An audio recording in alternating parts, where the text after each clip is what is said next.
در آیه های مطلب الله سبحانه و تعالی دستور دادن که حجاب را رعایت کنید. حتی بچه هایی که شعور دارن در سه نوبت که اوقات مخصوصن اونها هم با اذن بیان، کنیزه ها هم با اذن بیان. بچه ها که بزرگ می شوند بعد دیگه باید حجاب را رعایت کنند، نگویند که ما قبلا رفت و آمد داشته ایم و حجاب از ما نبوده، الان چطور حجاب؟ خب اکنون در این آیه شریفه الله سبحانه و تعالی می فرماید حجاب را هم که رعایت کنید از خانه های یکدیگر، خصوصا خانه های خویشاوندان درجه یک جهت صرف نهار و شام و ناشتا باید برید. گاهی بعضی انسان ها مسئله حجاب با محبت را منافات می دانند. به خانه های خویشاوندان خود رفتن و از در خانه های آنها غذا خوردن محبت پیدا می کند، الفت پیدا می کند. این ممنوع نیست که لحاظا حجاب لحاظا نرید، حجاب را هم رعایت کنید. برای دید و بازدید و خورد و نوش هم اجازه دارید برید. نیست بر نابیناها حرجی، فشاری، حرجی نیست، فشاری نیست، و نه بر لنگه ها حرجی هست و نه بر مریضه ها حرجی وجود ندارد، تنگی وجود، و نه بر وجود خود شما سالمی که شما برید و بخورید از خانه های یکدیگر. من بیوتکم، از خانه های یکدیگر برید بخورید، مریضه ها بیان بخورن، لنگه ها بیان بخورن، کوره ها بیان بخورن، خود شما سالمی که آزار ندارید، هیچ گناهی نیست که به خانه های یکدیگر برای دید و بازدید و خورد و نوش برید. و همچنین اشاره نیست که شما در خانه های پدرانتان و اجدادتان برای خوردن و نوشیدن برید. بیوت آبایکم او بیوت امهاتکم، یا در خانه مادرانتان برید و جدادتان برید و برای خورد و نوش هیچ گناهی بر شما نیست. برای دید و بازدید برید، برای خورد و نوش برید. او بیوت اخوانکم، یا در خانه برادرانتون برید برای خورد و نوش و دید و بازدید. این نیست که وقتی گفتن حجاب دیگه تنافر باشد، هیچ یکی را نبینیم که حجاب است. نه، برای خورد و نوش برید، برای دید و بازدید برید، حجاب را هم رعایت کنید. اینا بعضی ها گاهی انسان های نادان میگه فلانی خانهش حجاب، ما چطور برید؟ چطور برید؟ والا برید برای خوردن، برای نشستن، مردان با مردان بشینن، زنان با زنان بشینن، حجاب را هم رعایت کنید. در خانه های اخوانکم برید برای خوردن و نوشیدن و دید و بازدید، یا به خانه های اخواتکم، خواهرانتان برید، در خانه خواهرانتون برید، بازدید کنید، بخورید، بنوشید، محبت برقرار میشه. این نیست که وقتی گفتن حجاب شما دیگه از یک دیگر تنافر داشته باشید.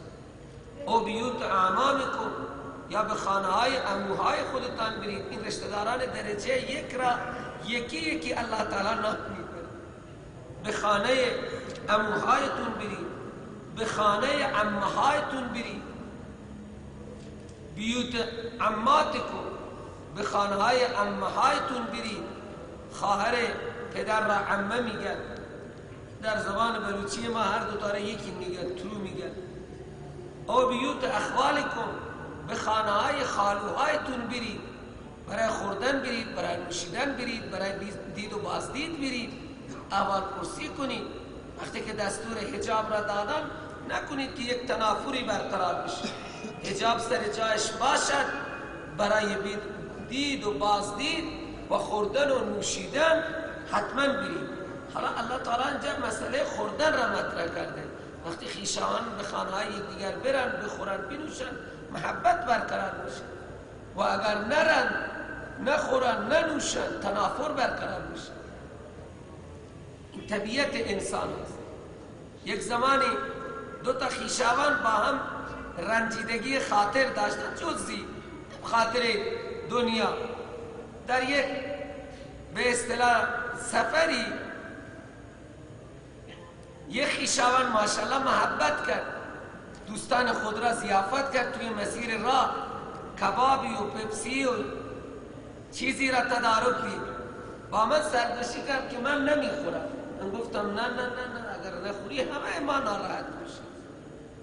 بعد همین که سر سفره نشست و کبابی خورد، بعد اظهار کرد که انسان دیگه باید با این محبت کنه. از یه خوردن اون تنافر قبلی عوض شد. این هست که الله سبحانه و تعالی گفت بر شما هیچ گناهی و حرجی نیست که برید از خانه‌های خودتان، از خانه‌های دیگر بخورید، از خانه‌های پدرانتان، خانه‌های مادران، خانه‌های همه خانه میگه الله سبحانه و تعالی. یعنی مسئله حجاب سبب تنافر نباشد، سبب نفرت نباشد که خب این زنش حجابه لحظه به خانه، یک برادر زنش را حجاب کرده لحظه به خانهش نری، زن تو حجابه، لگه نادانی همینطوره، ما به خانهت نمیاییم زنت حجابه. الله تعالی میگه نه، اصلا گناهی نیست، باید بری بخوری بنوشید از خانه‌های برادران، خانه‌های عموها، عمها، خالوها، خالها، بیوت اخوالکم، بیوت خالاتکم، به خانه‌های خاله‌هایتون بری. خاله بیچاره چقدر خوشحال میشه، عمه چقدر خوشحال میشه، برادرزاده من آمده، خواهرزاده من آمده، برید در این خانه‌ها غذا بخورید، دید و بازدید بکنید. یا خانه‌های اون خانه‌هایی که ملکتم مفاتیح، خانه‌هایی هستند که شما آنجا اختیاراتی دارید، شما مالک کلید آنها هستید. توی اون خانه‌ها برید، مثلا هتل‌ها هستند، عرض به خدمت شما یک جای کسی در مسجدی، مدرسه‌ای یا اداره‌ای، اونجا برید، ملکتم مفاتیحه، هم در خانه‌هایی که شما مالک کلید آنها هستید، یعنی اختیاردار آنها هستید. و همچنین در خانه‌های دوستانتان برید، او صدیقکم او بیوت صدیقکم، در خانه‌های دوستانتون برید، ملاقاتشون بکنید، ماشاءالله غذای هم در خانهشون بخورید، محبتی بین شما بوده است، شما در خانه‌های دوستانتان برید برای خوردن، این محبت بیشتر میشه. دوستی با دوستی که سال هم نره ملاقاتش، از خود به خود یک تنافری در دل قرار میگیره. الله سبحانه و تعالی گفت مسئله حجاب سبب تنافر بین شما نباشه. به خانه‌های دوستانتون برید، بازدید کنید، احوال پرسی کنید، غذا بخورید تا که محبت شما برقرار بشه. باز هم اختیار دارید، هر یکی پیش دستیش جدا باشد و بخورد هم درسته، به صورت یک مجمعی بگذارید مثل عرب‌ها و بخورید از یک مجمع هم اشکالی ندارد. لیس علیکم جناح ان تاکلوا جمیعا، به صورت دست جمعی بخورید هم بر شما فشاری گناهی نیست. او اشتاتا یا متفرق، هر یک پیش دستی خود را جلو بگذارد و بخورید، این هم اشکالی ندارد. همه توی یک بعضی دیارها مثلا توی مجموعه غذا را میارن، برنج را میارن، گوشت هم سرباز میگذارن، ماشاءالله همه میکنند و میخورن، این هم درسته. اول لیکن الله تعالی جمیعا را حالا میشه، چون عموما در زمان رسول علیه السلام و الان هم اینا که میرن سر سفره‌های عرب‌ها دیگه همینطور میگه به صورت اجتماعی میخورن. در خانه رسول پاک صلی الله علیه و یک لگنی بود، 10 نفر دور میزدند و سرید را میخورد. تو این برکت هست. ببینی قرآن میگه گناهی نیست بر شما که بخورید به صورت دست جمعی، این باز هم محبت پیدا میکنه. انسان که سر یک کاسه جمع میشه هم محبت بیشتره هم برکت بیشتره. بعد اشتاتان اگر جایی چنین طبیعت های هستند که خوش نمیاد همه در یک کاسه ببرن، از دستهای دیگر خوش نمیاد، خب حالا این سیستم که الان در اینجا رسم روی هر یکی یک پیش دستی جدا میگذارن، کاسه جدا میگذارن، این هم درسته، بخورید به این صورت. و هنگامی که به خانه ها داخل شدی سلام عرض کنید، سلام محبت پیدا میکند، الفت پیدا میکند. افش السلام، رسول علیه السلام فرمود سلام را زیاد کنید. همین یک سلام خود به خود محبت پیدا میکند. لیکن متاسفانه الان سلام خصوصا در میان ما، بلکه در میان دیگران فقط روی آشنایی هست. اگر طرف را ببینه سلام علیکم میکند، نبیند از این دیگر میگذارد، این درست نیست. انسان باید سلام بده. بعدی به سلام بری من الکبر. حضرت رسول علیه السلام فرمودند اون شخصی که اول سلام میدهد او از کبر بری و بیزار. رسول پاک صلی الله علیه و سلم بچه ها را سلام میده، پیرزنان ها را سلام میده. فاذا دخلتم بیوتا فسلموا علی انفسکم، سلام بدهید بر وجودتان، بر اهل اون بیوت سلام بدید. اگر انسان در خانه خودش میره و هیچ کس در خانه نیست، هم انسان سلام بده، السلام علینا و علی عباد الله الصالحین. بندگان صالح، فرشتگان آنجا باشن، سلام بهشون میرسه. ولی در خانه های ما کجا فرشته میاد؟ خانه های ما که از عکس های خودمان و از عکس های دوستانمان و از عکس های، از همه مهمتر عکس های بزرگانمان تابلو هستند. ما چرا باور نداریم؟ وقتی صاحب وحی گفته که در آن خانه‌ای که عکس نصب باشد فرشتگان رحمت داخل نمیشن، یا سگی باشد در خانه، پیغمبر علیه السلام صراحتاً گفته. من حیرانم گاهی بعضی ها تعویل میکنه، حیله میکنه. همون حرف علامه اقبال لاهوری واقعا مصداق است. زمن بر صوفی و ملا سلامی که پیغام خدا گفتند و مار، لیکن وقتی ما معذور میشیم تعویل میکنیم، نصهای سری را تعویل میکنیم. ولی تعویلشان در حیرت انداخت خدا و جبرائیل و مصطفی. برای اینکه هدف ما جا بیفته تعویل میکنیم. فرشتگان رحمت در اون خانه‌ای که در آن عکس باشد یا سگی باشد، سرور کائنات فرمود داخل نمیشه. تمام دیگه هیله یعنی چی؟ چرا هیله میکنی؟ عکس ضرورت داره، بس مخفی تو صندوق باشه. خیلی دوست داری دوستانتون عکس هاشون تو صندوق بگذاری، چه تو خانه دست میکنی؟ حالا که عکس های بزرگان را نگاه داشتن محظور بیشتر داره. این شیطان لعین در کمین من شما هست. یک روزی علم مندرس بشه، لحظه این عکس ها مورد پرستش قرار میگیره، تعظیم قرار میگیره، خصوصا عکس های بزرگان. شیطان از همین کانال آمده است و رخنه کرده. حالا ما باید برای خودمان و برای نسلهای خودمان از خدای عزوجل بخواهیم که خدا ما را از پرستش غیر الله و بت‌ها نجات بده. و جنوبنی و بنی ان نعبد الاصنام، خدای من و اولاد من را از پرستش بت‌ها حفاظت بفرما. انبیا با اون همه شان عظیم التماس میکنن پیش خدا، و جنوبنی و بنی ان نعبد الاصنام. در خانه ها عکس گذاشتن به هیچ حیله جایز نیست. گاگان میگم پشت روی قبله نیست. اینه کی گفته؟ اینه شما خودتان درست کرده. بله دروغ گروه کراهتش بیشتره. مطلق توی خانه عکس گذاشتن فرشتگان رحمت نمیان. حالا شما اختیار دارید. یکی شوخی میکرد که خب ما عکس میگذاریم که اسرائیل نیاید. نه بابا، او اسرائیل برای مجرمین با قهر و زهر میاد. خدا ما را مجرم نکنه.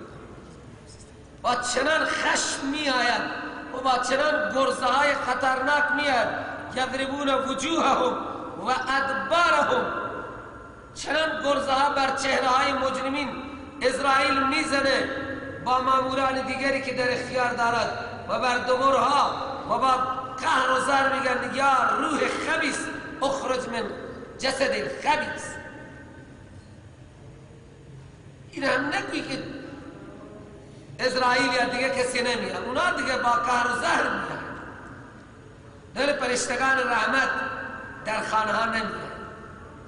در آن خانه ای که سگی باشد یا عکسی باشد.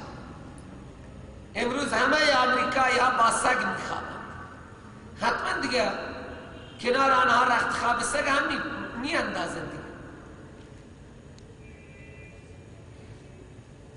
و سگ پروری الان در دنیا چقدر سگان در آمریکا و انگلیس غذای انسان ها را میخورند.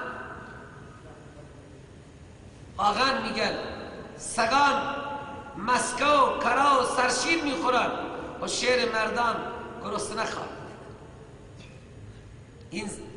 این دنیا همینه.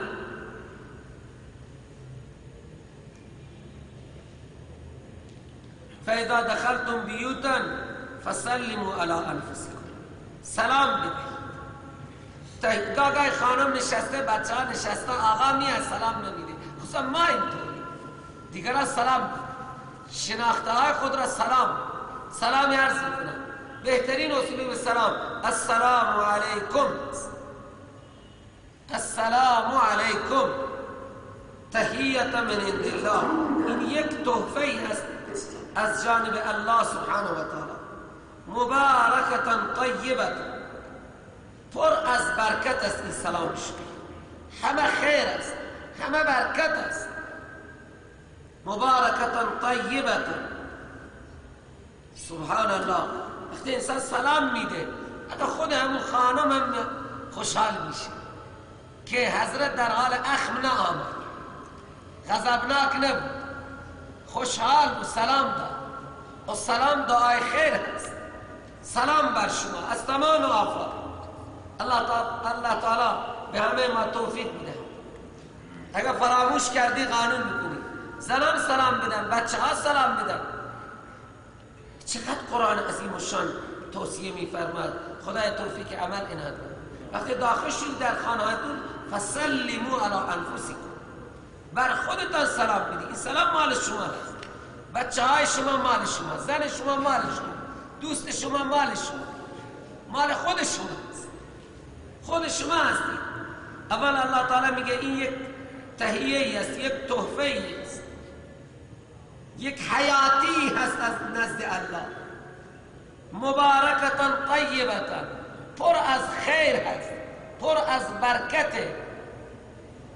طیبه طبیعت ها را خوشحال میکنه. یک انسان میاد سلام میده، خانم خوشحال میشه، بچه ها خوشحال میشن. خصوصا بزرگی که کوچکی را سلام بده چقدر خوشحالی میارد. نمیارد؟ حالا یکی از من شما را شیخ الاسلام سلام بده چقدر خوشحال میشه. شما هم که دیگه در خانه آقای، شما وقت سلام میدید خانم خوشحال میشه، بچه ها خوشحال میشه، دخترها خوشحال میشه. طیبتاً طبیعت ها را خوش میکنه. سلام، یک سلام، یک زبان. گاهی مردم زبان نمیتونه حرکت کنه. این اگر فاصله دور باشد و با زبان هم بگه السلام علیکم و دست را بلند کنی اشکالی نداره. باز یک سلام با بوق میزن. این هم اگر با زبان بگه السلام علیکم، بوق را به خاطر توجه آنها بگه هم درست. لیکن تنها بوق و تنها این سلام نیست. باید با زبان بگه السلام علیکم. سلام علیکم، السلام علیکم، این کلمات زیبا اضافه کردی و رحمت الله و برکاته، ماشاءالله هر چیز اضافه باشد بهتر است. سلام چی ارزشی دارد؟ الله سبحانه و تعالی به نبی مکرم اسلام سلام تقدیم کرد، فرموده السلام علیک ایها النبی و رحمت الله، که از جانب خدا به سرور کائنات هدیه تقدیم شده است. السلام علیک ایها النبی و رحمت الله، رسول علیه السلام رحمت للعالمین همه ما را شریک کرد با هدیه خدا، با تحفه و با رحمت و برکت و سلامی که از خدا به ذات مقدس سرور کائنات تقدیم شد. این رحمت للعالمین همه من و شما را و عباد الله صالحین از انس و جن و ملک را شریک کرد. فرمود السلام علینا و علی عباد الله الصالحین. این حق بندگان صالح است. گاهی مشرکین میگن مگر پیر و پیغمبر حق ندارن؟ بابا پیر و پیغمبر حق دارن، بله خدای حق برامون بده. صدا کردن، ندا کردن، این حق خدا است.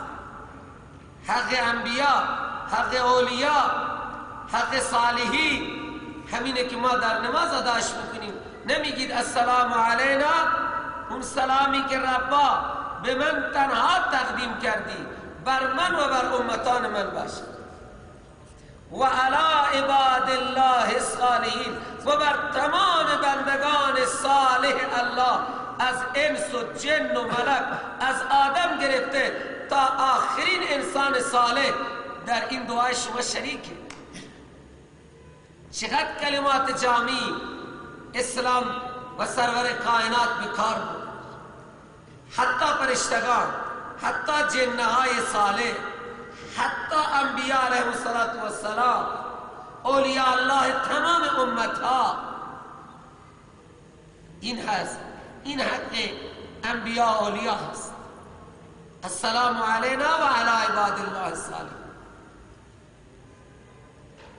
مردم نمیدانم، میگه شاید به هر صاحب حق را بدید. عدل اینه. به زن باید حق زن داد، به مادر حق مادر داد، به خواهر حق خواهر داد، به عمه حق عمه داد. این نیست که مادر را ویل کنی و عمه را خدمت کنی. بله اون هم خدمت میخواد، این هم خدمت میخواد. خب مادر حق بیشتری داره تا عمه و خاله. چه خدای بی‌نیاز و چه راهنمایی کامل. کذالک، همین طوری که برای شما تبیین کرد الله تعالی بیان میفرمان برای شما آیات را تا که شما عقل کنید، بفهمید و عمل کنید. لعلکم تعقلون. اکنون الله تعالی صفات مؤمنین کاملین را بیان میفرماید، چون اینجا دیگه در این سوره روی سخن با منافقها بود و منافقات تهمت زده بودن به ساحت پاک حضرت مادر عایشه. اکنون الله تعالی صفات مؤمنین را بیان میکنه. مؤمنهای واقعی کسانی هستند که شما وقتی بر یک امر اجتماعی قرار دارید بدون اجازه نمیرن. ای پیغمبر گرامی، میان از شما اجازه میگیرن، تخلف نمی کنن. انما المؤمنون، مؤمن کسانی هستند، انما المؤمنون الذين آمنوا بالله و رسوله، اون مؤمنهای واقعی کسانی هستند که ایمان کامل به خدا دارن و رسولش. وقتی که باشند با پیغمبر گرامی علی امر جامع، بر یک امر اجتماعی، امری که اونجا ضرورت اجتماع هست، باید تجمع بشه، باید اونجا قدرت خود را به نمایش بگذارن مسلمان ها. وقتی بر یک امر اجتماعی و یک امری که تقاضاش جمع را میخواهد، تجمع را میخواهد باشن، تو لم یدخلوا، اینها نمیرن حتی یستاذنوه، تا زمانی که از پیغمبر اجازه بگیرن. در امر جهاد مؤمنین که اجازه نمی گرفتن که از جهاد تخلف کنن، منافقات اجازه می گرفتن. در کارهای دیگر لحظه بدون اجازه نمیره.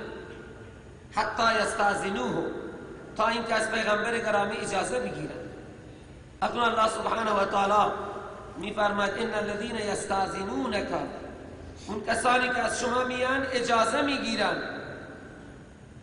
ترخیص میگیرن، رخصتنامه میگیرن، اولئک الذین یؤمنون بالله و رسوله، اینها آنهایی هستند که ایمان کامل به خدا و رسول دارند، که بدون اجازه اونها نمیرن در اون امری که نیاز به تجمع هست، نیاز به اجتماع هست. و اکنون الله سبحانه و تعالی میفرماید فاذا استأذنوک لبعض شانهم، وقتی از شما اجازه گرفتن پیغمبر گرامی برای بعض کارهای ضروری خود، تفاضل لمن شئت منه، اجازه بده برای هر کسی که شما مصلحت دانستید. گاگه یک شخصیه که بره در کارها اختلال پیدا میشه، هر کسی را که شما مصلحت دانستید، عذر او را موجه تشخیص دادید، اجازه بدید. یک جا اللہ تعالی فرمود چرا اجازه دادید؟ لما اذنت لهم، اون دربار جهاد هست. وقتی که در میدان جهاد بیاین و از جهاد شان خالی کنن، اونجا زود اجازه نده، بگذار ببین که مؤمن هست یا منافقه. جهاد اصلا آمده که مؤمن را از منافق ممتاز کنه. لیمیز الخبیث من الطیب، کدوم یار کافر می شود اون خبیثه، کدوم با کافر نبرد می کنه اون طیبه. کافر دشمن خدا هست، با دشمن خدا دست برادری دادن صحیح نیست. فاذا استأذنوک لبعض شانهم فأذن لمن شئت منه، از شما اجازه گرفتن برای بعض کارهای ضروری خود، تو شما اجازه بدید به کسانی که شما خواستید اجازه بدید. از این صحابه و بزرگواران باز هم الله تعالی میگه بعد از اجازه و استغفر لهم الله، از خدا برایشون آمرزش میخواد که مبادا شاید امر ضروری نباشد، در تشخیص امر ضروری آنها اشتباه کنند، برای اینها بخشش میخواد. سبحانه، طلب مغفرت کن برای این صحابه خود، برای این سپاهیان خود، برای مقتدیان خود. و استغفر لهم الله، آمرزش بخواه برای اینها از الله، چون بخشنده الله است. لا یغفر الذنوب الا انت، نه پیغمبر مجرمی را میتواند ببخشد، حق خود را هر یکی میتونه ببخشد، بله مجرم خدا را پیغمبر هم نمیتونه ببخشد که دیگه جای پاپی ببخشه و دیگه ولی. درباره بعض منافقان الله سبحانه و تعالی به پیغمبر فرمود که 70 گشت اگر بخشش بخوای من اینا رو نمیبخشم. ان تستغفر لهم 70 مرة فلن یغفر الله لهم. چرا؟ اینها با ضابطه و قانون خدا هماهنگ نیست. اینها کفروا بالله کردن، کافر را من نمیبخشم. پیغمبر شما هم آمرزش بخواهید من نمیبخشم، میخواهید. آخر پیغمبر فرمود که من از 70 گشت بیشتر برای این بخشش میخوام. فرمود حق نداری بخشش بخواه، قدغن کرد. ما کان للنبی والذین آمنوا ان یستغفروا للمشرکین، نه نبی اجازه دارد نه مؤمنین اجازه دارد که برای مشرک از خدا بخشش بخواه. اگر مشرک زنده است طلب هدایت درسته. اللهم اهد قومی فانهم لا یعلمون، خدا اینا را هدایت بده، بلد نیست. برای هدایت قبل از مرگ دعا صحیح. اللهم اهد قومی فانهم لا یعلمون، این نادان رب اینا را هدایت بده.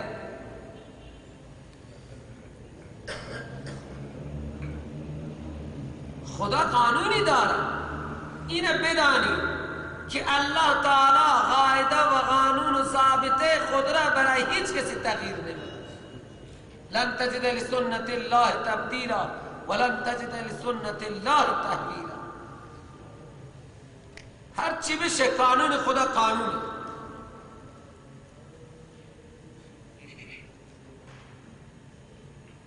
باید بیاین تحت قانون قرار بگیریم. مشرک نزدیکترین فرد نبی باشد و ولی باشد، لیکن چون شرک میکند ضابطه خدا برای مشرک این است که او را نمی بخشه پردای قیامت وقتی با شرک از دنیا رفت. لہذا هیچ نسبتی و رابطه‌ای مشرک را اف نمی.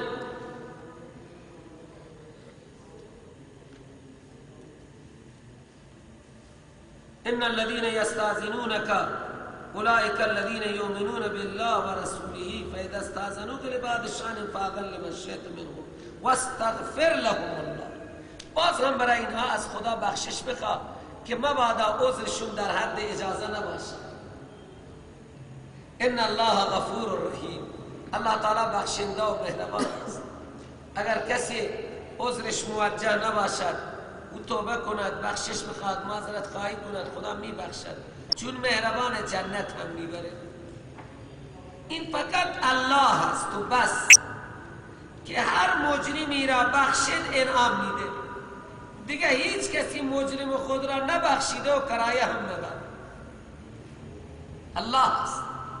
هر مجرم را که ببخشه رحیم جنت هم میده. لا تجعلوا دعاء الرسول بینکم كدعاء بعضکم بعض. حسن صحبت. شما رسول را چنان نخوانید که یک دیگر را میخوانید. شما یک دیگر را به نام صدا میزنید، میخوانید.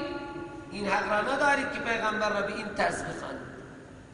با ادب، با احترام عرضی دارید، در جلوی قرار بگیرید، صداتون پایین باشد و بخوانید. یک معنی اینه که لا تجعلوا دعاء الرسول بینکم. قرار ندهید شما خواندن پیغمبر را که شما پیغمبر را بخوانید بین خودتان معمولی، یا اینکه پیغمبر شما را میخواند برای کاری، شما مثل این که یک دیگر را برای کاری میخوانید. اینطور نباشد. وقتی شما را پیغمبر خواند بدون چون و چرا بگی لبیک و بیاید حاضر بشید. یک صحابی نماز میخواند، حضرت پیغمبر او را خواند، او نماز داشت میخواند، فوری جواب نداد. نماز را تمام کرد، به محضر حاضر شد. حضرت فرمود چرا جواب ندادی؟ من تو را خواندم. گفت یا رسول الله من داشتم نماز میخواندم. گفت مگر خدا به شما نگفته است که استجیبوا لله و للرسول اذا دعاکم؟ هر لحظه ای که رسول یا خدا شما را خواند جواب بدید. شما اگر پیغمبر شما را برای کاری خواند، اون مثل این نیست که شما یک دیگر را برای کاری بخوانید، یک ساعت بعد بیایید، 2 ساعت بعد بیایید، بلکه فوری جواب بدید. مثل که شما یک دیگر را میخوانید نباشد. الان خواندید 2 ساعت بعد جواب بدید، فوری جواب بدید.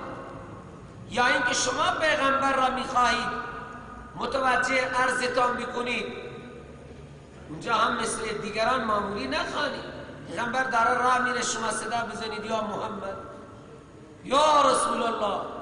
نه، با ادب، با احترام بیایید، صداتون پایین کنید، در مواجهه پیغمبر قرار بگیرید و عرضتون را مطرح. قرار ندید خواندن شما رسول را بین شما معمولی، مثل که شما باز دیگر را میخوانید. اینطور نباشد. یا خواندن پیغمبر را بین خودتان دست کم نگیرید. اکنون زجر برای منافقین همراه با تخفیف دنیوی. الله تعالی میگه اونهایی که در کارهای اجتماعی نشان میدن خود را به اصطلاح حاضری میدن و بعد یواش در میرن به سبکی و زرنگی، خدا میگه من اینا را میدانم، اگر پیغمبر من نمیبینه من میبینم. قد یعلم الله الذین یتسللون منکم لواذا، میداند الله تعالی اون کسانی را که به سبکی در میروند از شما. یتسللون یواش در میروند، به سبکی میروند از شما. لواذا در حالی که خود را به یک دیگر پناه میدن، به دیواری پناه میدن، به دوستی مردم نشستن پناه میدن. اینا را خدا میداند. یعنی الله تعالی داره تهدید میکنه اینهایی که از کارهای اجتماعی یواشکی رد میشوند و میروند، خود را از دیگران مخفی میکنند، الله تعالی اینها را میداند. آنهایی که از امر رسول مخالفت میکنند حراس داشته باشند. فلیحذر الذین یخالفون عن امره، باید خوف و حراس داشته باشند آنهایی که مخالفت میکنند از حکم رسول صلی الله علیه وسلم. خوب بترسند از این که برسد به آنها فتنه یا برسد به آنها عذاب علیم. شما نگید که مخالفت امر رسول یک چیز معمولیه. خوب حذر داشته باشید که از فرمان پیغمبر صلی الله علیه وسلم هیچ کسی مخالفت نکنه. حذر داشته باشند آنهایی که مخالفت امر رسول میکنند، بترسند از این که فتنه‌ای به آنها میرسد یا میرسد به آنها عذاب علیمی. این معنیت الخلق است. در دنیا به آنها فتنه میرسد و در آخرت عذاب علیم میرسد. هر دو جمع میشن، از این بترسند. الا بیان دعوای توحید سوره الله سبحانه و تعالی بیان میفرماد الا توجه داشته باشید ان لله ما فی السماوات و ما فی الارض، به اختیار خدا هستند آنچه که در آسمان و زمین. پیغمبر و خدا به شما نیازی ندارد. شما فکر میکنید که پیغمبر یا خدای عزوجل برای حضور شما در کارهای اجتماعی نیازی دارند؟ نه، همه ما فی السماوات و ما فی الارض مخلوق و مملوک و عبید خدا هست و از خدا اطاعت میکنند. اگر شما پیغمبر را نافرمانی کردید، ارتش فرشتگان را اعزام میکنند. اونها هم در اختیار خدا هستند، گوش به فرمان خدا هستند. عزت شما در اطاعت خدا و رسول است، ورنه خدا و رسول به شما هیچ احدی نیازی ندارد. عزت شما در اطاعت خدا و اطاعت رسول خدا است، ورنه خدا و رسول به شما نیازی ندارد. الا من شنید، خبردار باشید، توجه داشته باشید که ان لله ما فی السماوات و ما فی الارض، به الله سبحانه و تعالی اختصاص دارند آنچه که در آسمان هستند و آنچه در زمین، همه گوش به فرمان خدا هست.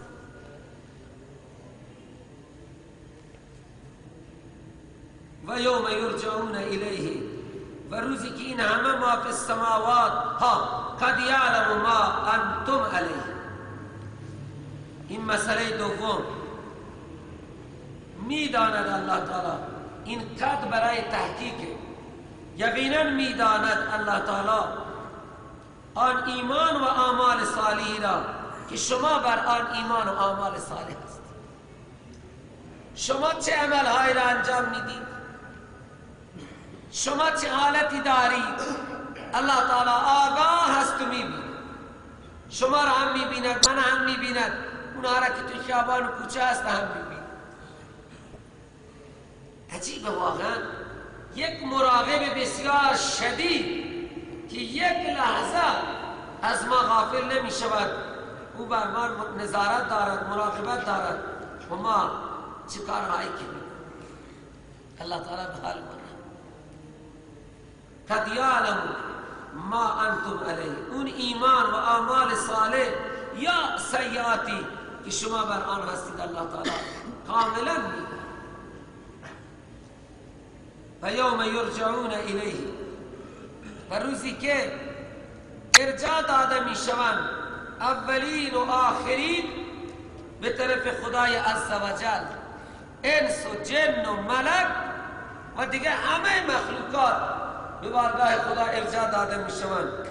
فینبئهم بما عملوا، اونجا الله سبحانه و تعالی خبر می کند آنها را به آن اعمالی که انجام داده. هر عملی انسان انجام داده خدا خبرش را به او می دهد، یعنی اگر اعمال خیر جزای خیر می دهد و اگر اعمال شر جزای شر. نگی سبحان الله ما شنیده نمی شود و ضبط نمی شود، تلاوت ما هر چیز ما محفوظ است.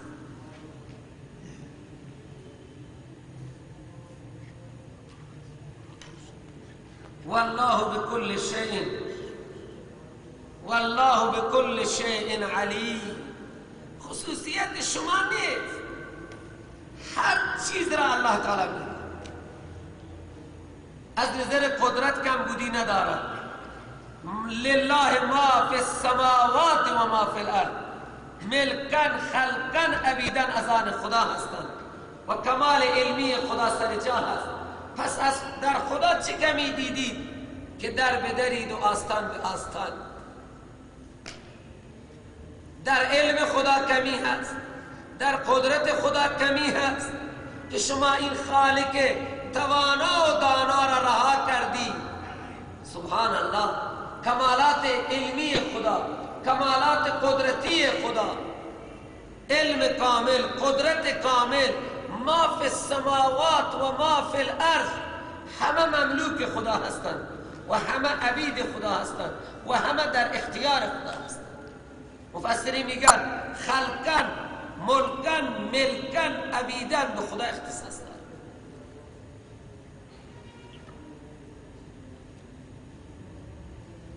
الله سبحانه و تعالی علم کامل دارد، قدرت کامل دارد، لحظه هر حاجتی دارید از او بخواهید او جواب میده. از هر کانالی که جواب میده شما چی کار دارید؟ شما به خدا متوسل بشید، شما به نامهای زیبا الهی توسل بجویید، شما الله را فریاد بزنید. حالا از هر کانالی که خدا رسیدگی میکنه شما چی کار دارید؟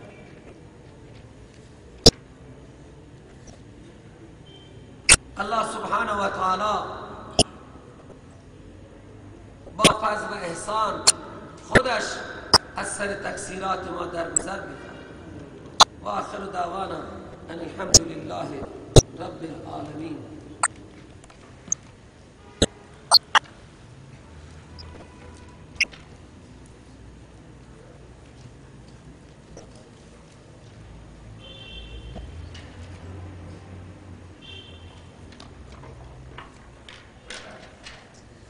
بابا این چیه؟ چگونه لفظ حیرت به خدا نسبت داده شده است؟ همانطوری که خدا میگه من فراموش میکنه، خدا شما را استهزا میکنه. خدا که از استهزا و هو خادعهم، خدا شما را فریب میده. خدا از فریب ما که این تشاکلا گفته میشه. حالا شعر علامه اقبال را ترکیب کرده بابا، الله و هو خادعهم الله یستهزئ بهم. الله تعالی پرده قیامت میگه نسیناکم کما نسیتم لقاء یومکم هذا، شما رو ما فراموش میکنیم همانطوری که شما از قیامت فراموش بودید. اینا تشاکل، این چیزهای چیزی هستن که انسان میده. خدا فریب میده، خدا هم حیرانه. من این چیز را نگفتم شما ملاها چرا حیله میکنید؟ پیغمبر هم حیرانه، من این چیز را تعلیم نداده شما ملاها چرا حیله گری میکنید؟ ها؟ ندای غیر الله میکنی، میگه وابتغوا الیه الوسیله. مگر من گفتم انبیاء من صدا بزنید وسیله همینه؟ حیله. همانطوری که الله تعالی میگه که من شما را فریب میدم. من شما را فراموش میکنم. خدا اینا را فراموش کرد. چون اینا خدا را فراموش کرده. الله تعالی که پاک از فراموش، الله که پاک از این که با کسی خدا کنه، فریب بازی کنه، مکاری کنه. الله تعالی میگه و مکروا و مکر الله. اینا هم مکر کردن، خدا هم مکر کرد. خدا مکر میکنه، یعنی خدا تدبیر میکنه، چاره سازی میکنه برای نجات. اونا مکر کردن که پیغمبر راسی برسانن، خدا مکر کرد که نجات بده. والله خیر الماکرین. این همین معنی هست عزیز من. فآخر دعوانا ان الحمد لله رب العالمین. سبحان ربك رب العزة عما يصفون وسلام على المرسلين والحمد لله رب العالمين. ربنا آتنا في الدنيا حسنة وفي الآخرة حسنة وقنا عذاب النار. اللهم أرنا الحق حقا وارزقنا اتباعه وأرنا الباطل باطلا وارزقنا اجتنابه. بار الها ربا ما را از هدایت محروم نگرد. خدایا ما در لیست ما ثانی نباشی که تو میگی اینها فکر میکنن که خیر میکنن و خیری نباشه. خدایا به ما ایمان کامل، اسلام کامل، احسان کامل عنایت بفرما. ربا به ما هدایت عنایت بفرما. خدایا ما را از هدایت شقی و محروم نگردان. به ما ایمان کامل عنایت بفرما. به ما اسلام کامل عنایت بفرما. به ما احسان کامل عنایت بفرما. به ما اخلاص کامل عنایت بفرما. ربا این آخرین روزهای ماه مبارک رمضان هست. ما نمیدانیم که در این ماه افخوردیم یا گناههای ما مضاعف شد. این برای ما مشخص نشد تا الان ربا.